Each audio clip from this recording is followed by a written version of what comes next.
Bueno amigos, y como cada sábado está en los estudios de Facetas el doctor César Rodríguez Rabanal. Él es médico psicoanalista y consejero presidencial para la pobreza. También nos acompaña Carolina Benavides, quien es psicóloga y quien realiza el trabajo de campo. Y hoy tenemos la presencia de la destacada doctora Isabel Coral. Ella es jefe nacional del Programa de Apoyo de Repoblamiento y Desarrollo de Zonas de Emergencia PAR-MINDES, representando al Ministerio de la Mujer y Desarrollo Social.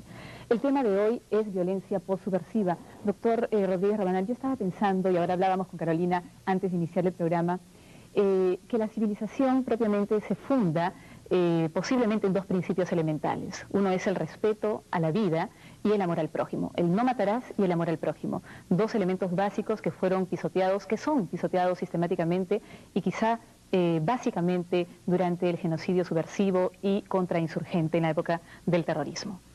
Cierto, y de eso nos vamos a ocupar hoy día a través de un caso concreto, como es costumbre en el programa Facetas. Abordaremos la situación de una señora de 30 años que perdió hace 13 años a su marido, que fue asesinado por grupos terroristas. La peripecia de esta señora, los esfuerzos por salir adelante, van a ser mostrados paso a paso a lo largo del programa. Así es, entonces vamos a conocer a Sara, que es el caso que nos reúne hoy en violencia postsubversiva. Recorrí tu rostro y vi el perfil de mi país. Encajabas en él perfectamente, y el misterio de la vida y de la muerte latían en él. Sara es una, y Sara son muchas mujeres más que como ella han visto de cerca el desfigurado rostro de la guerra. Sara nació en las profundidades de la selva de nuestro país. Vivió con sus padres y 8 hermanos, hasta el día que se fue de casa para formar su propio hogar con un hombre que apenas conocía, quien después sería padre de sus 4 hijos. De niña mi padre me trataba muy mal. Era muy malo conmigo. No tengo buena educación, solo estudié hasta 3º de primaria, porque mi papá me hacía trabajar en el restaurante y en la chacra. Desconfiaba de mí, pensaba que iba a robarme su plata. Si mi padre hubiera sido bueno, no me hubiera casado. Me fui de mi casa para que mi esposo me compre ropa como tenían las otras chicas. En medio de esta violencia conocida, la violencia terrorista macheteó el curso de su vida. Sara quedó viuda en el año 1990. Su esposo fue uno de los tantos asesinados por los terroristas en una de las épocas más sangrientas del genocidio. Sara vivía con su esposo en una pequeña comunidad conformada por unas 200 personas dedicadas a la agricultura, donde, según nos dice, todavía no llega transporte alguno. A pesar de los recuerdos desgarradores, ella continúa ahí con sus hijos, quienes dejaron de estudiar para trabajar y aportar con los gastos de la casa. Con notable impotencia, Sara recuerda que los terroristas mataron a su esposo por negarse a formar sus filas. Según recuerda, los subversivos entraban a la comunidad y organizaban asambleas para convencer a los pobladores que uniéndose a ellos podrían salir adelante. Ellos decían que no nos iban a hacer nada, pero al poco tiempo empezaron a matar. Nos sacaban de la casa, nos tiraban contra el suelo y empezaban a matar. Los cadáveres se quedaban ahí tirados hasta que viniera el fiscal 2 o 3 días después. Así encontré a mi esposo. Los terroristas tenían armas de fuego, machetes y cuchillos. Con eso atacaban. Así como Sara, toda la población de esa zona ha vivido prácticamente entre 3 fuegos. Entonces, todo lo que ha significado yo diría la sobrevivencia a estos años de violencia y sobre todo la muerte de uno de sus familiares, como en el caso de ella que ha fallecido su esposo, implican pues un trauma muy serio que la recuperación tiene que ver con todo un proceso que nosotros desde el CAPS nos abocamos al tratamiento psicoterapéutico, al tratamiento psicológico, el ponerle palabras a ese dolor, el poder de alguna manera legitimizar también su sufrimiento. Sara alberga en su memoria permanentes huidas. Ella y su familia dormían en costales para que no los ubiquen y con los zapatos puestos para salir corriendo en el momento del ataque. Eran amenazados, perseguidos y torturados constantemente. Su esposo, un día, no pudo escapar. Fue así que los enemigos se confundieron en el caos. Los comuneros que se organizaban para defender a los lugareños también abusaban de las mujeres, acusándolas de infiltradas. Para entonces, todos eran enemigos. En los 90 hubo una masacre en un pueblo vecino al nuestro. A algunos los degollaron, a otros les tiraron flecha y a uno le arrancaron el corazón y se lo comieron. Los policías no se atrevían a entrar al pueblo. Sara está más que preocupada por la situación actual. Si bien los terroristas ahora no matan tanta gente como dice, de la misma forma entran a su casa y se llevan comida, entre otras cosas. En su vida sigue latente el mismo terror, los mismos zapatos puestos a la hora de dormir para poder salir corriendo si los vienen a buscar. Creemos que debe haber, a partir del proceso de la Comisión de la Verdad, un programa serio de reparaciones. Y dentro del programa de reparaciones se tiene muy en cuenta la salud mental. ¿Por qué? Porque la salud mental ha sido olvidada, y olvidada con población que no ha tenido problemas con la violencia política. Entonces, en este momento se está esperando con mucha expectativa el informe de la Comisión y las recomendaciones que haga, sobre todo en términos de reparación en el tema de salud mental. Sara no puede ir a la ciudad más cercana para dar su testimonio como lo ha pedido la Comisión de la Verdad y Reconciliación, porque según dice no tiene ni para el pasaje, ya que solo trabaja de sol a sol para sobrevivir. Para esta mujer de 30 años, la tranquilidad es un estado aún desconocido. La persecución real y o imaginaria es parte de su vida cotidiana, y a pesar que ya han pasado 10 largos años desde el asesinato de su esposo, el dolor es tan fresco como abiertas sus heridas.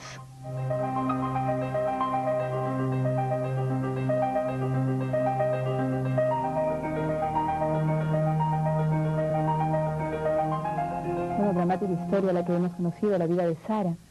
Carolina, tú que la conoces, cuéntanos un poco más sobre ella. ¿Cómo llegó Sara a ti? Bueno, Sara vino especialmente a un evento en Lima porque le pidieron que ella venga a exponer un poco las necesidades de su comunidad. Ella dice que en realidad ella ha venido porque le han pagado el pasaje y porque le han pagado la estadía, si no, no hubiera hecho el más mínimo esfuerzo, porque ya varias veces ha expuesto su caso y no ha recibido ayuda alguna. Ella lo que más pide es un albergue para los niños y ayuda psicológica, lo cual no han recibido, ni nada por el estilo. Ahora, ella cuenta que vive en un pueblo apartado, donde no llega el carro, un pueblo lejano, donde todas las casas son más o menos iguales y todos los pobladores, que son más o menos 200, realizan la misma actividad, que es agricultura, ¿no? Agricultura informal. Pero la diferencia ya un poco de los demás es que a su esposo lo mataron. Bueno, a muchos familiares de otras personas de su comunidad también los mataron, pero a su esposo hace 13 años lo mataron los terroristas porque no se quería unir a las filas de ellos. ¿Ella presenció otras muertes aparte de la del esposo? Sí, ella presenció muertes de amigos, de familiares, de matanzas masivas, y bueno, ella queda con estos recuerdos, ¿no? Muy fuertes, muy duros. Bueno, el destino de Sara es como el de decenas de miles de peruanos que perdieron a familiares cercanos víctimas de la violencia política. Sara vive en una comunidad que cuenta que todas las casas son exactamente iguales, y las casas son iguales y las personas se parecen. Sin embargo, Sara es también una mujer diferente, es un ser único, incanjeable. A pesar de que todos han sido marcados por el mismo dolor. Cierto, porque es un ser humano, porque no hay dos seres humanos que sean iguales, es un ser único, incanjeable. Ahora, hay algo que me parece peligroso en principio. Sara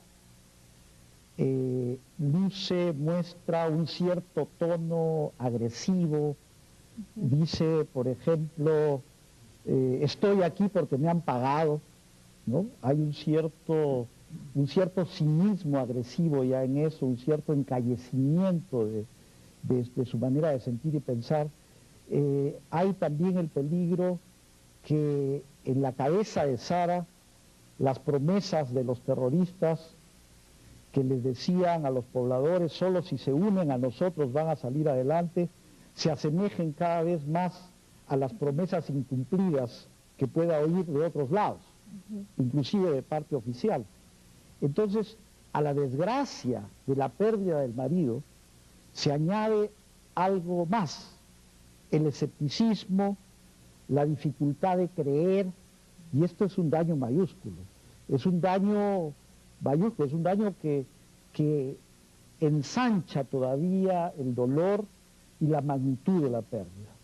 Ese escepticismo, esa imposibilidad de diferenciar cosas, todos prometen, todos son malos, todos, van quedando pocos resquicios para que broten esperanzas de otro signo. Sin avalar eso, pero es entendible que esta mujer es se perfecta, sienta profundamente decepcionada. todo es perfectamente comprensible. Yo no me refiero a cuando digo peligros, no aludo a que se trate de una señora particularmente malvada, sino que las circunstancias de su vida, la forma como ha crecido, lo que le ha ocurrido, las desgracias que ha pasado, la conducta del entorno, todo eso contribuye a que el escepticismo que seguramente le ha acompañado desde muy temprano en su vida, eso lo discutiremos luego, se convierta en ese tono agresivo, en ese tono cínico, que no la ayuda a ella, sino que al revés contribuye a que las cosas no cambien, ni a ella ni a nadie. Así es, yo quería preguntarle a la doctora Coral, que nos acompaña esta noche, ¿qué ha pasado entre la guerra y la posguerra? En la zona donde vive Sara, que hemos visto en el video, hay una mezcla, ¿no? La mezcla de las personas con heridas abiertas por la victimación de sus seres queridos, muchas veces inocentes, y también la pobreza, es una mezcla realmente explosiva. Así es. Yo creo que una constatación grave para nuestro país es que el 70% de cerca de 2 millones de personas que fueron impactadas por violencia son población pobre extrema, es decir, rural, población comunera, rural, tanto de la sierra como de la selva. Y quizás hay que destacar también dos modalidades de afectación que se ha producido en el caso, que se refleja en el caso de Sara. Entonces es una modalidad de afectación colectiva, es decir, esta estrategia de ocupación territorial, esta estrategia de limpieza territorial por el otro lado como respuesta, hace que gente como Sara, que no tiene nada que ver, ¿no? Ni con un proyecto político ni de ningún tipo, resulte víctima sin saber por qué. Podría haber sido Sara, podría haber sido Juana, o Juan, o Andrés, quien sea, entonces se convierten en víctimas. Y a su vez, en este marco, ¿cómo es que para Sara también tiene un impacto individual, particular, ¿no? Y hay muchas Saras al interior de cada una de estas comunidades.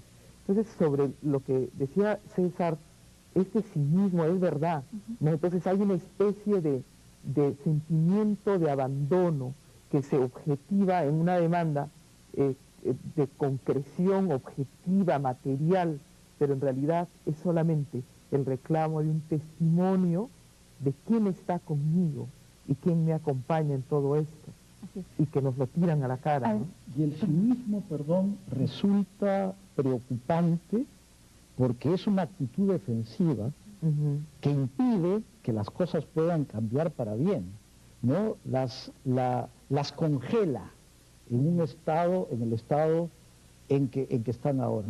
Y, por cierto, dificulta los esfuerzos de quienes queremos ayudar para poder actuar con eficiencia, con eficacia en estos casos. Pero a pesar de eso, Sara ha pedido ayuda. Bueno, ¿no? pero yo al comienzo fue lo primero que sentí. Fue una mujer distante, fría, con recelo, ¿no? Entonces es exactamente lo que... Pero una mujer que después te pide ayuda psicológica para educación, ¿no? Para personas. Pero en un tono de queja también. No me han dado esto, ¿no? Es lo que estamos pidiendo. Bueno, que de alguna manera tampoco tendría ya que pedir ayuda, ¿no? Claro. Es una tarea que debió preverse por cierto, para que no nos malentendamos, no inculpamos a Sara. Por Dios, Sara ha sufrido y sufre terriblemente. Ella es autora, pero también es víctima de esto. Hay circunstancias que la conducen, sobre todo a una persona que no ha tenido opciones para desarrollarse suficientemente, que ha vivido encerrada en un mundillo muy pequeño. Entonces, para que los televidentes no nos malentiendan, no criticamos a Sara, no la acusamos de nada. alertamos simplemente sobre las dificultades que se producen, sobre actitudes que surgen, que dificultan las opciones de ayudar a estas personas, de ayudarlas realmente. Y ayudar realmente no puede restringirse, como decía Isabel, al apoyo material. El apoyo material es fundamental, pero ciertamente que es insuficiente.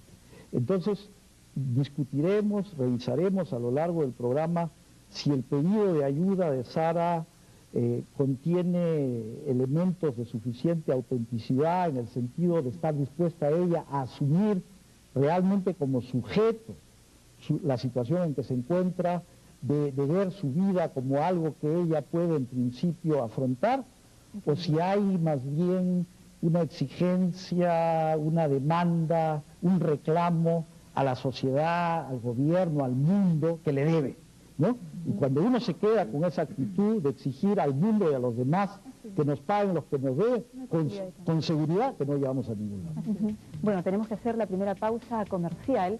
Siga, amigos, con nosotros aquí en Facetas. El tema de hoy, como ya lo hemos estado conversando en este primer bloque, es violencia postsubversiva, el caso de Sara. Lo esperamos aquí.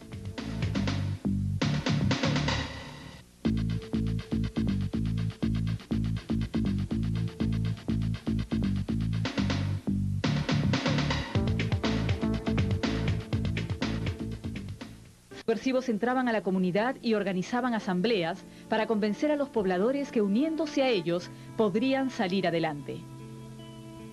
Facetas, el tema de hoy, violencia postsubversiva. Carolina, cuéntanos, ¿cómo es la relación actual de Sara con su familia? Sabemos que ella tiene 4 hijos. Sí, ella tiene 4 hijos, una mujer y 3 mujeres y un hombre. Ella dice que se lleva bien con sus hijos, pero los ha tenido que retirar del colegio porque ella necesita que la ayuden en el trabajo de la chacra para sustentar a la familia. Ella dice que lo que más quisiera para su hija mayor es que alguien en Lima la ayude, que le enseñe algo, no importa que no le paguen, pero que le enseñe un oficio para que pueda aprender a hacer algo a la vida.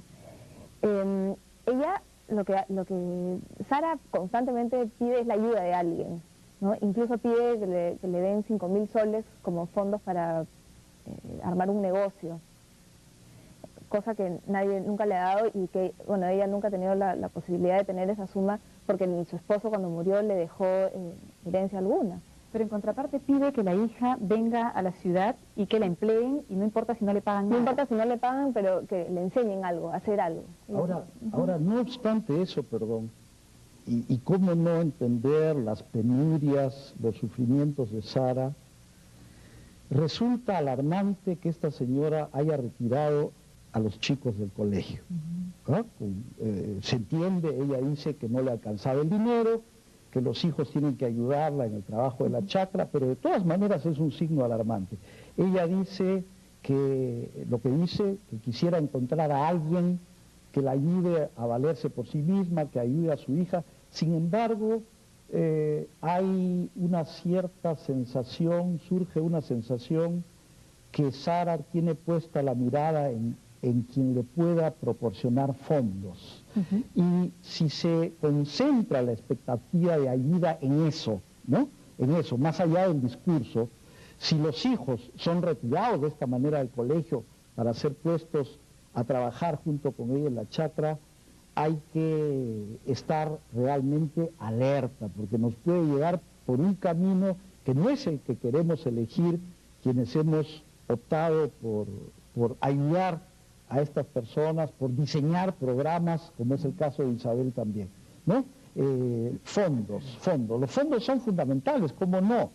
Pero para que haya realmente fondo, tenemos que llegar a una mayor conjugación, relación entre lo material y lo espiritual, entre el dinero que esta señora requiere, el apoyo concreto, material que pueda recibir, pero también una suficiente disposición que tiene que ser encaminada por quien presta ayuda hacia la asunción de responsabilidad sobre su propia vida. Eso no podemos esperarlo de Sara, esa es una de las tareas de quienes prestan ayuda también. Tenemos que encaminar por ahí la ayuda. ¿Y cómo deberían entonces establecerse las políticas públicas en estos casos?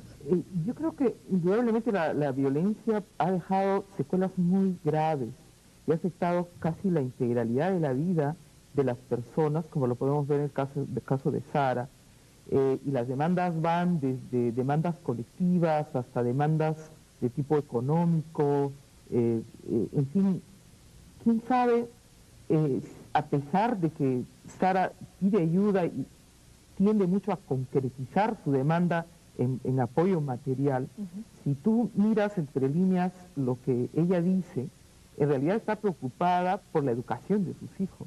Es que han pasado 9 años después de que iniciáramos la posguerra y no ha habido lamentablemente una respuesta significativa a la atención de estas secuelas de esta población.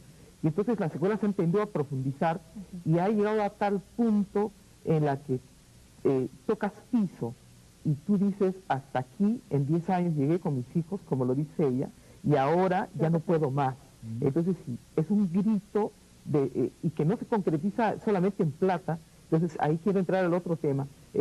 Está preocupada porque su hija aprenda, está preocupada porque han salido del colegio y quiere que vuelvan, está preocupada por la comunidad, o sea, no está pidiendo solo los 5.000, y entonces los 5.000 es solo un símbolo porque sucedió lo siguiente: como en 9 años no nos ocupamos de ellos, y entonces sucedió un hecho muy importante que es privatizar la memoria, y entonces decir, esto que me pasó a mí, a nadie le importa, y entonces yo lo cierro en esta puertita, le pongo un candado y comienzo a hacer un discurso público para engarzar con la carretera, con el puente, con no sé qué, y entonces hago un discurso público que le gusta al otro, que finalmente es el que decide, y entonces esta puertita la tengo con llave, y si tú, como ha sido el caso, se le preguntas, ella abre el candado, abre la media puertita y te dice, ya, te doy esto, te saco esto, pero tú ¿qué me das? Yo quiero 5.000 soles. Claro, ella no va a perder la oportunidad porque no cree en la posibilidad de que le vas a tender la mano y que entonces prefiere estar más segura y cerrar con candado su puerta. Es precisamente lo que decíamos hace un rato, ¿no? A la pérdida del marido se añade la desgracia de perder la capacidad de creer. Surge un escepticismo muy profundo, que es el que muestra Sara. Como dice Isabel, entre otras cosas, han pasado largos años, no se han adoptado las medidas adecuadas de ayuda en ningún lado, pero Sara en este momento retira 1 año a los hijos del colegio. ¿Quién sabe si volverán al colegio? Entonces estamos ya ante las secuelas de un largo proceso. Yo añadiría a lo planteado por Isabel, que presumiblemente encontraremos, y algo hemos visto ya en el informe inicial, en la historia de esta chica, antecedentes de esto también, de esta tendencia a pedir fondos. En algún momento se dijo algo sobre el marido, pero esto nos va a ocupar en una secuencia siguiente, ¿sí? Así es. Además se presenta una figura acá particular a raíz de la violencia subversiva, que es las mujeres como cabeza de familia, ¿no? Entonces me imagino que en esas circunstancias, bueno, hay mucha desesperación, ¿no?, por sacar a la familia y a los hijos adelante. O sea, el tema de ser mujer india y pobre ha sido una situación particular en el contexto de la violencia. Entonces ahí, en el caso de Sara, aparece, por ejemplo, el tema de violencia sexual, que no solo ha sido una estrategia de guerra, ¿no?, en este conflicto, también es una secuela de guerra, porque el ser viuda ha significado también ser objeto de utilización sexual por los suyos y por los extraños. Y entonces ahí hay toda una problemática que, es más, está al fondo del cuartito cerrado con candado. Y entonces quizás eso sea lo último que podamos sacar por la propia autoexclusión que tienen las mujeres de sus propios intereses. Entonces primero vamos a escarbar todo y después va a venir lo de ella. Y eso todavía está por analizarse. Carolina, ¿qué nos puedes contar de la infancia de Sara? ¿Cómo era la relación con sus padres? Sí, bueno, ella es la quinta de 8 hermanos, ella vivía con sus padres, su padre la obligaba a trabajar. Ella estudió hasta 3º de primaria porque el padre insistía para que trabaje en el restaurante y en la chacra. En el restaurante había una dinámica familiar un poco complicada. El papá le exigía que le rinda cuentas, que lleve, ¿no?, cuánto ganaba, porque no confiaba. Solo confiaba en la hermana mayor, con quien parece que tenían un pacto muy especial también. La dejaban a Sara, ¿no?, de lado, a la mamá de Sara de lado, solo el papá trataba con esta hermana, ¿no? la hacía limpiar, a Sara la hacía cocinar, pero en horas exageradas, etcétera. O sea, había un abuso permanente. Permanente. Y también ella siente mucha cólera hacia la mamá, que no hacía nada. No era una mamá totalmente pasiva, que no reclamaba, no reaccionaba. Sí, creo que ahora podemos comprender mejor lo que ya adelantamos hace un momento, algunas de las actitudes de Sara, sobre todo cómo confluye lo social, lo político, en parte escrito por Isabel, y la parte biográfica personal. Esta chica ha vivido en un clima, por lo visto, de desamor. El mal la acompañaba. En algún momento dice que el padre era bien malo, que la obligaba a hacer cosas, que desconfiaba de ella, ¿no? La perseguía, contaba el centavo que ella tocaba. Sentía que todo lo bueno iba hacia la hermana y ella no. Y también se queja que la madre no representó, quizá porque no pudo hacerlo, un contrapeso a este padre que la acompañaba. Entonces tenemos a las figuras concretas del padre, que era bien malo, como dice ella, con una situación social que era y que es bien mala también. Aquí confluyen en Sara, ¿no? En su mundo interno, el mundo de fuera con el mundo de dentro, con lo que se ha plasmado a lo largo de su vida, con esta sombra maligna que la ha acompañado. Y ella, pese a sus buenas intenciones, parece repetir algo de lo que ha vivido de niña. Obliga a sus hijos a trabajar duro en la chacra, en lugar de ir al colegio. Es lo que hicieron sus padres con ella también. Entonces, no podemos de manera alguna plantear explicaciones únicamente derivadas de la historia individual, personal, o únicamente referidas al contexto social. Tenemos que entrelazar permanentemente estas dos dimensiones para poder llegar a una mejor comprensión de lo que tenemos delante. ¿Y podría repetirse también la historia, doctor, en la medida en que Sara dice, o sea, cuando dice que su madre no hacía nada, ¿no? Y que el padre era el abusivo, en estos casos ya con lo que le viene a pasar con los terroristas pasan a ser los abusivos con ella, y ella se queja porque no se hace nada por ella, ¿no? No hay, o sea, las autoridades no hacen nada con ella. O sea, hay figuras que se repiten. Claro, la queja profunda de ella es no se hace nada. Es decir, no es solo la madre que no hacía nada, no hay una fuerza, según ella, suficientemente consolidada que contrarreste el mal. El mal que es el terrorismo, el mal que es la miseria, el mal que es la pobreza, el mal que es la falta de educación, la falta de orientación, la falta de brújula. Esa es precisamente la tarea del Estado, del gobierno. Para eso se han creado instituciones como las que dirige Isabel, para eso tenemos este programa Facetas, para tratar también de orientar en alguna manera la ayuda que se puede proporcionar no solo a esta persona, sino a casos similares. Ahí hay una continuidad entre la madre descuidada, las fuerzas del mal, la desidia materna, la desidia de todos los demás. Yo diría, sí, quizás, sin embargo, creo que hay que mirar el otro lado. O sea, yo estoy totalmente de acuerdo con lo que dice César. Sin embargo, yo digo, también es cierto que a pesar de estas circunstancias que arrastra la historia de vida y la historia de guerra, diríamos que más el aspecto principal de la respuesta de la población ha sido positiva. Es decir, han sido capaces de enfrentar estas situaciones adversas y de transformarlas positivamente dentro de los límites que el marco de la guerra planteaba y dar salida, por lo menos relativa y de sobrevivencia, para asegurar su sobrevivencia, digamos. Quizás aquí han jugado dos factores importantes. Por un lado es el tema de la identidad.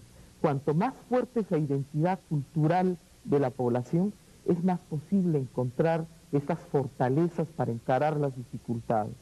Y sin embargo, en el caso de Sara, ocurre lo contrario. Entonces, al parecer, ella es hija de migrantes ya, y su situación de identidad está debilitada, ¿no? Porque entonces no hay mecanismos de protección suficientes en esta estructura de familia y de comunidad que ella vive, por la que ella puede hablar de un padre malo y donde la comunidad no es el protector que aparece, que es lo común en las comunidades rurales o en las comunidades nativas, en este caso que es población más bien migrante, ¿no? Colonizadora, colona, ¿no? De la selva. Entonces, al parecer, la situación de identidad se pierde y la capacidad entonces de resistencia y transformación de situaciones adversas también se debilitan, ¿no? Ahora nos hemos vuelto, perdón, con el tiempo y felizmente más ambiciosos, ¿no? No nos damos por satisfechos con la capacidad de sobrevivencia. Nuestros programas de ayuda apuntan precisamente a dar un paso más allá, a avanzar más allá de la sobrevivencia. Esa sobrevivencia fundamental en un momento determinado para preservar precisamente la vida, pero los proyectos que se diseñan pretenden algo más, pretenden promover el desarrollo humano, el desarrollo integral, algo que resulta casi imposible cuando toda la energía de la persona está concentrada en la necesidad de sobrevivir. Entonces la promoción del desarrollo humano, del desarrollo integral, va más allá de la sobrevivencia. Y esta es la idea de los programas que se han creado en el Ministerio de la Mujer y Desarrollo Social, es la convicción que tenemos aquí también. No nos damos por satisfechos con una propuesta de paliativa, ni de cura o de sobrevivencia, si se trata en un caso de asuntos médicos o asuntos sociales acá, sino de proyectar, de ayudar a que estas personas se proyecten de una manera más creativa, con más iniciativa, con nuevos horizontes hacia el futuro. Ellos no van a poder hacerlo solos. Eso es imposible.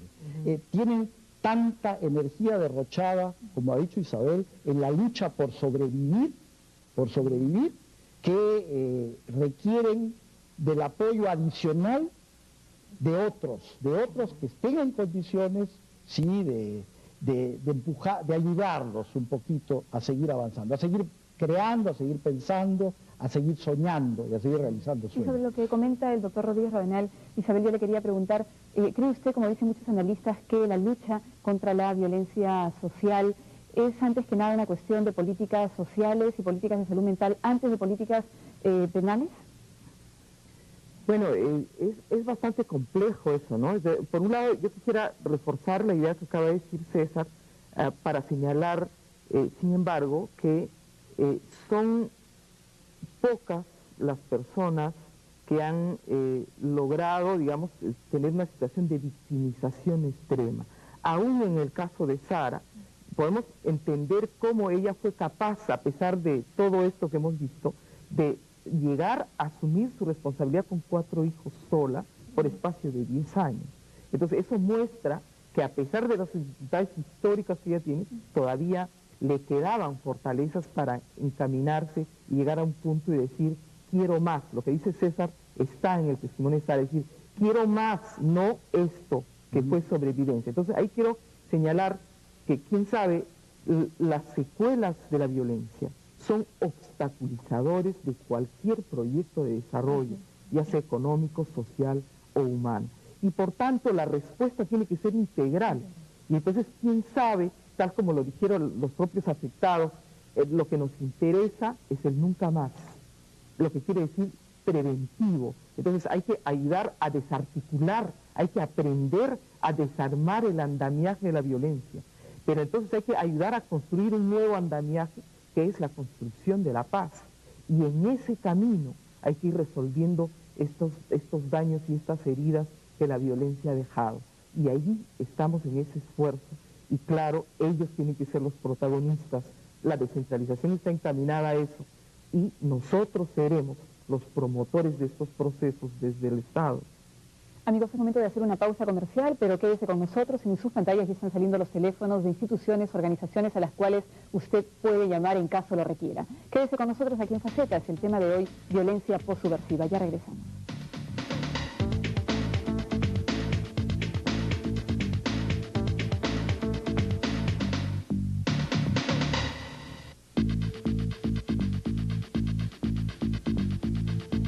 Su esposo por negarse a formar sus filas.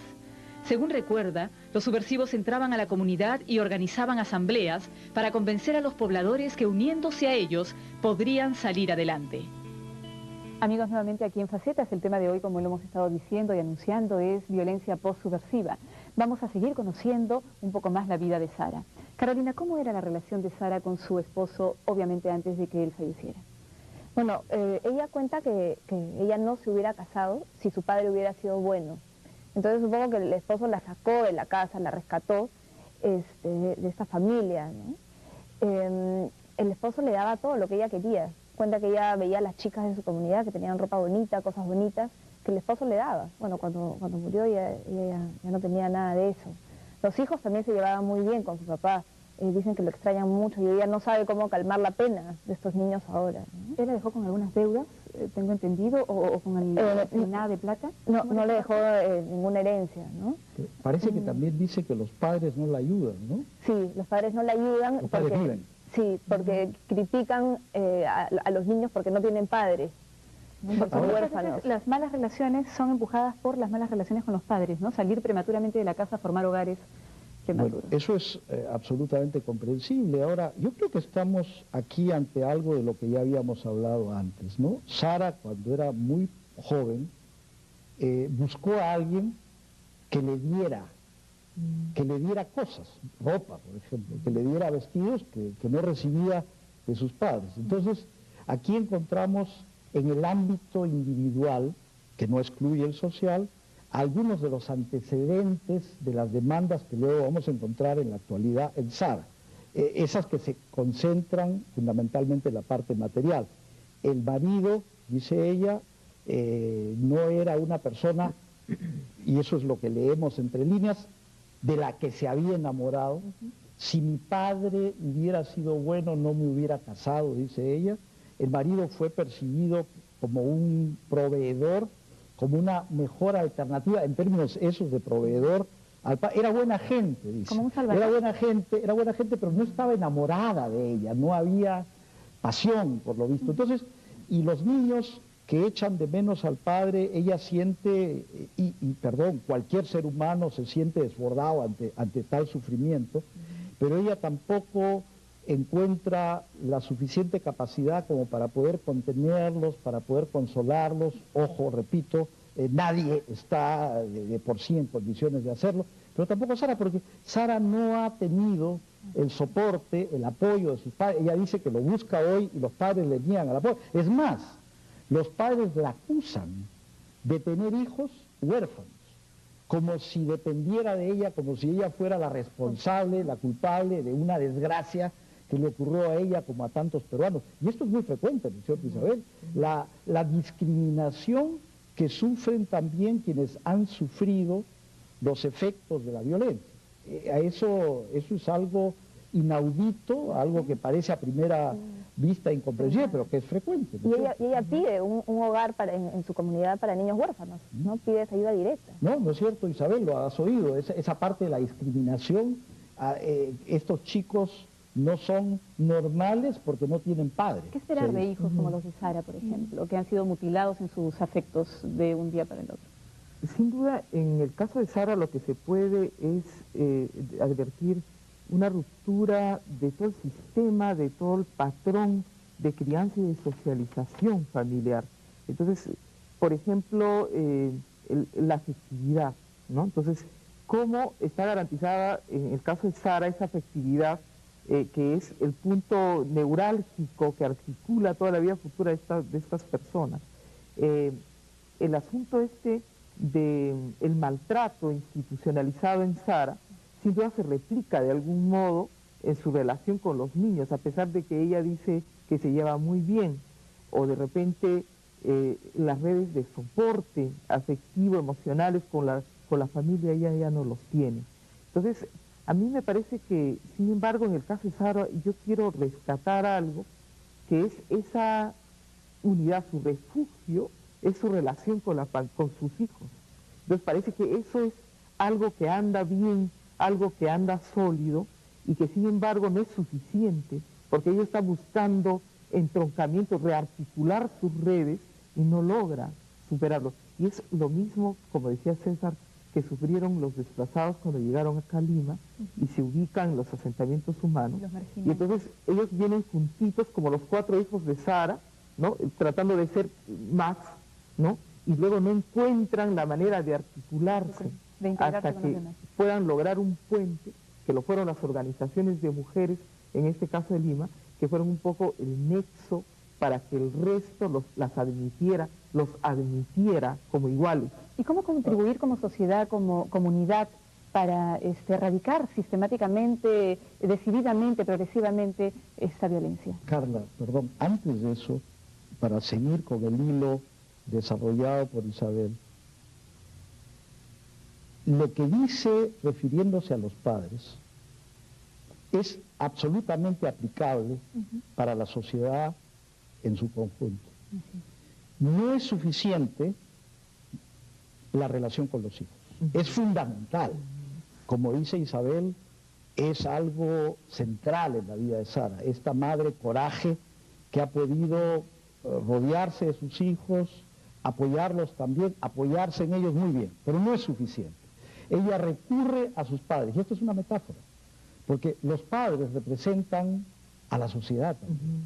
El mundo más grande que no le proporciona amparo. Ella lo dice, y no se lo proporciona a ella, y lamentablemente todavía no estamos en condiciones, por más buena voluntad que hay, de ofrecer, de proporcionar el apoyo necesario como sociedad, como Estado, como padres, en el sentido más amplio de la palabra, a todos aquellos que han sufrido la violencia, que han perdido a seres queridos como Sara. Entonces tenemos esta metáfora. La búsqueda de ayuda, ¿no?, se dirige a los padres no le responden, pero tampoco le responde la sociedad. Entonces aquí hay una relación muy íntima, muy estrecha entre una y otra cosa. Y volviendo al tema de los hijos, yo me pregunto, debe ser una carga emocional muy fuerte para ellos. O sea, si bien Sara es una madre coraje, pero los niños deben cargar... Cierto, se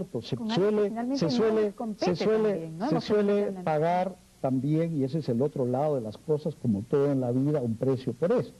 La madre se apoya en los chicos se apoyan en la madre, pero la supeditación es tal que se genera otro tipo de problemas que hay que abordar, y esa es la ayuda que viene después de la sobrevivencia. Fundamental, ahí no se pueden quedar. Y eso realmente, lo ha dicho también Isabel, lo intuye Sara. Ella siente, y eso estamos de acuerdo, que no puede quedarse ahí, que si se queda ahí va a ser agua. Yo siento que ese grito de ayuda de Sara, que mezcla efectivamente el resentimiento, el abandono, pero a la vez es la demanda de quiero engarzarme al todo. Entonces, creo que eso es fundamental en ella. Y ahora, a mí me parece que sin duda los niños pueden estar dañados, pero esta preocupación de Sara puede haber sido un protector fundamental, por lo menos en lo afectivo para los niños. Y en la experiencia que vamos teniendo en la recuperación de este tipo de secuelas, no solo psicológicas, sino también culturales, la respuesta es muy rápida. O sea, se puede rearticular de una muestra de 100 niños que han sido trabajados en este tipo de secuelas psicológicas, solo 2 necesitaron un tratamiento terapéutico especializado, solo con juegos, cuentos, danzas, y entonces se puede revertir rápidamente y sobre todo buscando recomponer sus nexos, sus redes, sus soportes, tanto comunales como familiares, y su relación con Sara. El problema ahí con Sara es que esta experiencia traumática de la guerra es como una bola de nieve. Y entonces un niño de 4 años que no vivió nada de esto, hoy día, por la relación con su madre, cuenta exactamente lo que sucedió en su comunidad que él no vio. Y ahora, ese es el riesgo. Perdón, ya hay otro asunto adicional que atenta contra el auténtico grito de ayuda de Sara. Es ese tono de cinismo que ha ido desarrollando ya, ese escepticismo que ha ido creciendo en Sara. Hay que tener mucho cuidado para ayudarla eficazmente, hay que tener mucho cuidado, hay que contemplar estos dos lados, hay que mirar también que si bien es capaz de proferir un grito de ayuda, como dice Isabel, al mismo tiempo y a lo largo de los años, y quizá desde que empezó su vida, ha ido cuajando, ha ido plasmándose una capa cada vez más extendida de cinismo agresivo. Solo he venido a este evento, le dijo a Carolina, porque me pagan, ¿no? Esta actitud defensiva puede atentar seriamente si no se está alerta contra cualquier ayuda suficientemente eficaz. Y además se va a lograr con programas sociales efectivos que no se queden solamente en la epidermis del drama humano. Vamos a hacer una pausa comercial, amigos. Regresamos ya para nuestro último bloque, el tema de hoy, violencia postsubversiva aquí en Facetas.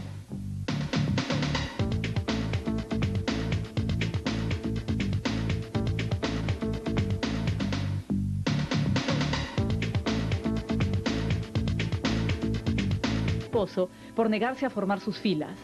Según recuerda, los subversivos entraban a la comunidad y organizaban asambleas para convencer a los pobladores que uniéndose a ellos podrían salir adelante. Hola amigos, bienvenidos otra vez a Facetas. Vamos a escuchar, como es costumbre en este bloque, las opiniones de destacados especialistas. En el caso de hoy, el tema de violencia postsubversiva, vamos a escuchar al señor Gonzalo Portocarrero, el ex catedrático de Ciencias Sociales de la Católica. La violencia puede ser un hecho traumático, en el sentido de una irrupción inesperada para la cual la persona no está preparada y que la persona no sabe dar cuenta de lo que le ha sucedido. En la medida en que no produce una narrativa de lo que le ha pasado, en esa medida no puede explicarse a sí mismo lo que le ha ocurrido y en esa medida el temor queda, el temor que pueda regresar queda, confunde el pasado con el presente. Piensa que en cualquier momento puede repetirse esta situación que ha vivido. Lo que acaba de plantear Gonzalo Portocarrero no es muy distinto a lo que hemos discutido en el programa. Él ha puntualizado el momento del trauma, la dificultad del afectado de poder dar cuenta de él. Pero el afectado generalmente no solo no puede dar cuenta de lo que le ocurrió en el momento del trauma, sino que esto repercute también sobre el resto de su memoria. Aquí hay la necesidad de elaborar, de procesar la historia de la persona que no empieza cuando se produce el trauma, sino empieza casi con la vida. Entonces, lo que nos proponemos es ciertamente hablar del trauma, hablar del momento en que se produce el asesinato, en que se producen las violaciones, pero también ensartar esto en el contexto de la vida de la persona, en el contexto de la comunidad, de la sociedad en que se desenvuelve, y recién el enlace entre estos factores es lo que nos permite comprender, lo que nos permite dar cuenta de algo, como dice Gonzalo Portocarrero, generar una narrativa de esto.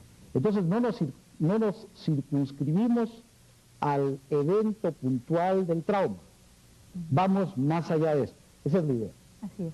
Ahora vamos a escuchar al señor Manuel Piqueras, él es sociólogo y se pronuncia al respecto. La guerra moderna deja estragos feroces, no solamente mata en una magnitud y gravedad nunca conocida en la historia, ¿no?, sino que al mismo tiempo destruye identidades de pueblos, de culturas, de personas, ¿no? La guerra está orientada ya a matar en sí mismo la identidad, ¿no? O sea, a matar el alma, ¿no?, y no solo el cuerpo. Un gran acontecimiento es que vuelven las guerras y los campos de concentración y exterminio. Ahora bajo guerras preventivas o bajo campos de concentración y exterminio. Pero aparece una respuesta multitudinaria no violenta. Yo creo que esa es la gran confrontación, es la gran controversia, la gran confrontación. Y pelearemos esto a muerte, y no solo por la violencia bélica, también la lucha contra la pobreza, el foro famoso, el foro social, ¿no? Es una aglutinación de fuerzas de lucha contra la pobreza a escala mundial, ¿no?, a escala internacional, que es una forma de violencia probablemente la que produce más muertos, no probablemente, produce 18 millones de muertos por año, más que todas las guerras y más que todos los homicidios de origen delincuencial, ¿no?, que existen en el planeta, ¿no? Se trata también de iniciar experiencias de aplicación en las zonas afectadas, no solo con los casos emblemáticos, se trata de ir a las zonas afectadas a aplicar programas de verdad, justicia y reparación. O sea, programas aplicados en la profundidad de la vida de la gente que ha quedado profundamente afectada, como es Sara, ¿no? Hay que llegar hasta ahí. Si no, es la epidermis, el cascarón, o la bronca, o el conflicto en la esfera oficial. ¿Y dónde está el Perú real? ¿Dónde están los desplazados? ¿Dónde están sus hijos e hijas, ¿no? Incorporándose a formas de violencia infractora y delictiva? ¿Dónde está todo eso? Isabel, para ir terminando, ¿cree usted que a raíz del informe final que presentará la Comisión de la Verdad pueda florecer un paradigma, un nuevo paradigma filosófico, político, social, que se base, que se inspire en lo que hemos anunciado en el inicio del programa, que es el valor de la vida y el respeto al prójimo? ¿Cree que será posible esto? Yo creo que sí, definitivamente, ¿no? Ha sido tan abrupto, tan intempestivo todo lo que hemos vivido con la violencia, que necesitaba hacer un alto y esta reflexión que ha hecho la Comisión de la Verdad. Y yo creo que los resultados de este estudio nos permitirán procesar lo que justamente César ha señalado, ¿no? Esto que quedó sin una explicación, esto podrá ser a partir de este esfuerzo de la Comisión de la Verdad, ayudar a procesar lo que falte hacerlo. Entonces, por eso es que ahora es tan importante lo que nos van a dar, que yo pienso, por eso es que ante este tratamiento tan inadecuado que se está haciendo, este reactivamiento de la violencia, hay este miedo profundo de la gente que responde a lo que no ha sido procesado todavía, pero a su vez hay esta gran voluntad política de ponerse de cara al problema y de enfrentarlo, que es un aprendizaje de esa experiencia que nos permite entrar en mejores condiciones a una reedición de aquello que nos dañó tanto. Entonces yo creo que la Comisión va a abonar en este camino del procesamiento, que es fundamental para incluso encarar lo que se viene, porque la violencia nos va a acompañar lamentablemente en lo que viene del siglo, y esto es un asunto que tenemos que aprender a encararlo preventivamente. Y a propósito de la voluntad política, Manuel Piqueras ha aludido a la lucha contra la pobreza. Es decir, la labor necesaria, fundamental de la Comisión de la Verdad se inserta también dentro de esta política de lucha contra la pobreza, o en palabras de Gonzalo Portocarrero, de crear una narrativa, de restituir la narrativa que se perdió con el trauma, con la violencia. Ahora, los televidentes, por favor, presten atención, que en pantalla aparecen anuncios de lugares donde pueden recibir ayuda. Uno de ellos está en el Ministerio de la Mujer, en el PAR, dirigido por la doctora Isabel Coral. Pero hay también otras instituciones del Estado, otras instituciones privadas, colegas que están dispuestos a ayudar a las personas que se dirijan a nosotros. No olviden entonces anotar los números que aparecen en pantalla y no duden tampoco en acudir a nosotros. Bueno, con esta solicitud que ha hecho el doctor Rodríguez Rabanal, con esta invitación, amigos, nos despedimos. Agradecemos a la doctora Isabel Coral del MINDES, a Carolina Benavides, como siempre, y al doctor Rodríguez Rabanal por acompañarnos este sábado. Vamos a tocar en otro programa más adelante el tema de los desplazados, para que usted tenga una visión más integral de este lamentable problema. Amigos, nos despedimos. Gracias por habernos acompañado. Será hasta el próximo sábado, como siempre, a las 9 de la noche, aquí en Televisión Nacional del Perú.